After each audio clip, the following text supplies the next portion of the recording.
tell. Either that or you had a ghost written for you by a backward, evil-minded 9-year-old boy. Just listen to this, and I quote from the master himself. You would think I have learned by now not to get mixed up in those kind of things. I swear to God, Charlie, you're the only $3,000 a week writer in America who's unable to distinguish between the singular and the plural. Damn it, Chuck. Can't you get it through your head? Kind is not a singular word. Therefore, you use this, not those.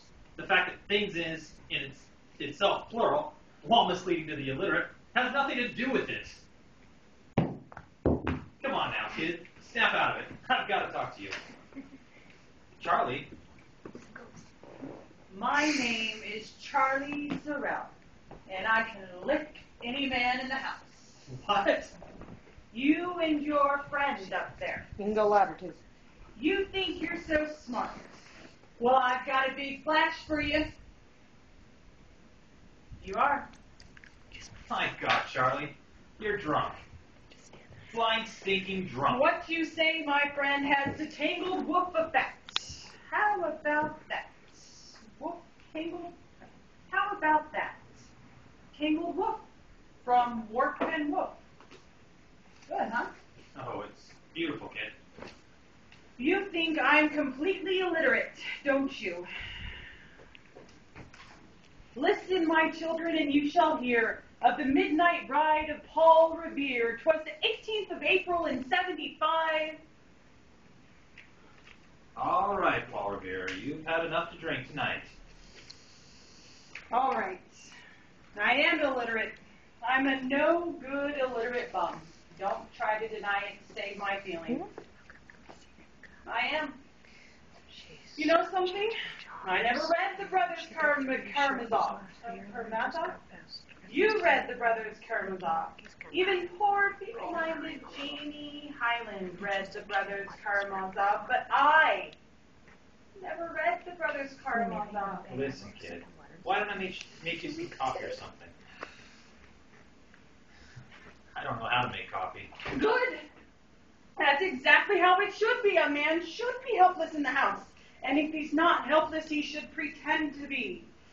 That's what gives the woman a sense of being wanted, needed, and loved. Of course, I don't know how to make coffee myself.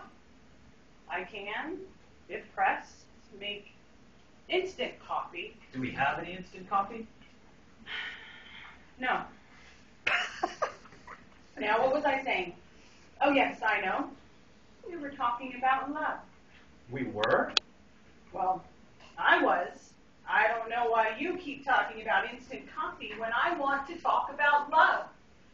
Well, I guess that's the difference between men and women. By the way, Rusty was here. Oh? No. We just sat together and had a little drinky. Then I tore up the checks and everything was fine. Honest, Charlie? 15 grand, just like that. You know something? You may just turn out to be a very nice girl after all. If there is anything in the world I have always hated, it is a very nice girl. How would you know? In your little group, you never met any. Not true.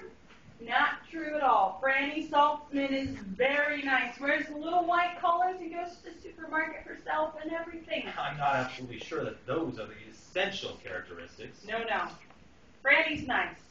Rusty's nice. Janie Hyland's nice. Vicky's nice. Even old Margot Lee's is nice.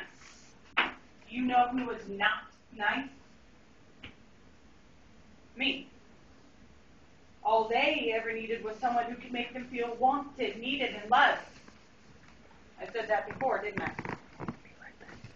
Anyway, then comes along that big phony, Charlie Sorrell, your friendly, wanted, needed, and loved feeler. Oh, I was an expert at making people feel wanted, needed, and loved. I guess if I set my mind to it, I could have made Adolf Hitler feel wanted, needed, and loved. No, sir. With me, it just didn't count unless the girl was really in love with me. That's what Rusty figured out. Pretty smart of old Rustaroni. Make them be in love with you, but don't you be in love with them. That was old Charlie's game. I am 38 years old, and not once in my life have I ever said I love you to anyone. That's not true. That is just simply not true. I did say it once.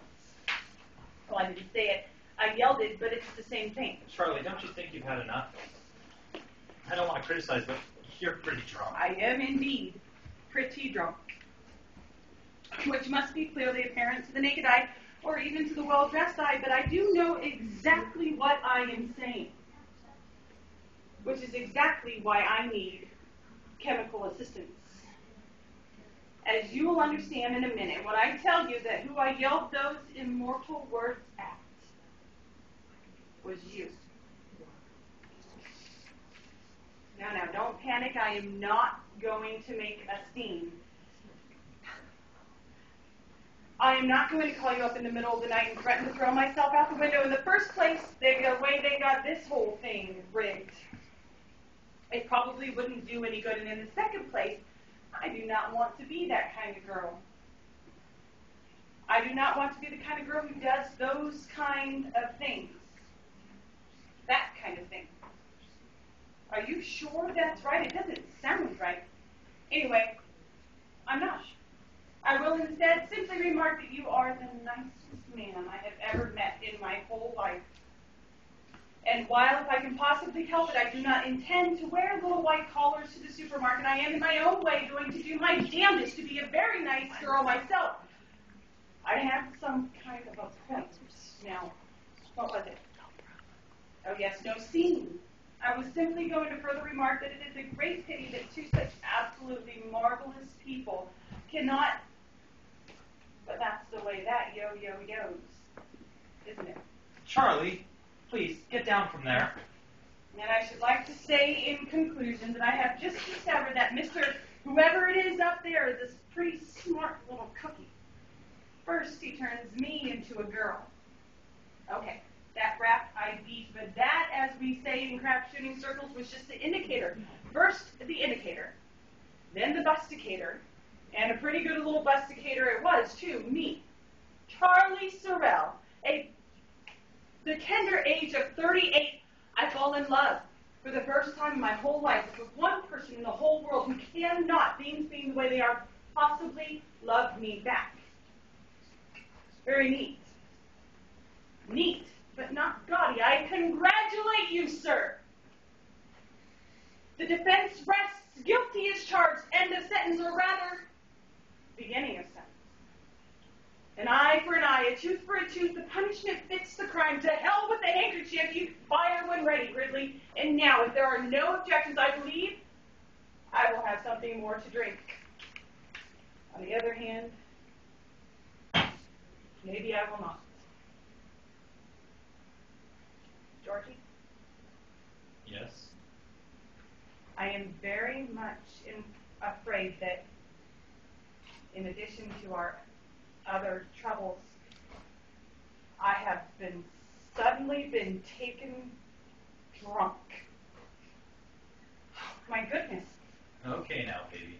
Easy does. Oh my goodness gracious. Come on now, baby. Hang on to me. One step at a time. Not a girl.